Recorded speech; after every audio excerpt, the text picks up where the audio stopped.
अस्सलामुअलैकुम वरहमतुल्लाहि वबरकातुहू। बच्चों, आज हम पढ़ेंगे सब्जेक्ट इंग्लिश। आज हम पढ़ेंगे माई मोबाइल इज रिंगिंग, यानी मेरा मोबाइल बज रहा है। Look at the pictures, read aloud and enact.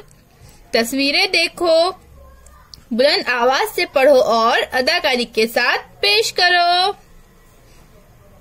Oh no, my mobile is ringing, where is it?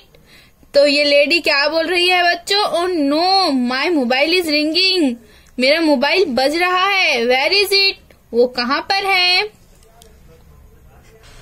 फिर ये लेडी अपना मोबाइल ढूंढ रही है। On the table? नो, इसने टेबल के ऊपर देखा। टेबल के ऊपर है क्या मोबाइल? नहीं। Under the chair? चेयर के नीचे? नो, चेयर के नीचे भी मोबाइल नहीं है।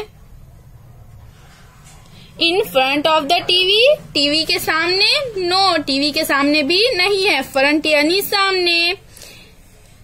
Behind the bag? No. Behind यानी क्या बच्चों? बिहाइंड यानी पीछे। तो बिहाइंड द बैग, बैग के पीछे भी देखा इस लेडी ने, तो बैग के पीछे भी मोबाइल है क्या? नो, नहीं है। Near the basket? नियर यानी करीब, यानी बास्केट के पास भी देखा उन्होंने, तो उनको मोबाइल मिला क्या? नो, बास्केट के करीब भी मोबाइल नहीं है। इन माई पर्स? फिर लेडी ने अपना मोबाइल कहाँ पर देखा? इसके पर्स में देखा। इन माई पर्स? यस, तो लेडी को पर्स में मोबाइल मिल गया। Hello Nikita here. फिर लेडी ने मोबाइल उठाया, फोन पर बात की और कहा कि मैं निकिता बोल रही हूँ। इस तरह से लेडी को उसका मोबाइल मिल गया। फिर मिलेंगे बच्चों, अल्लाह हाफिज।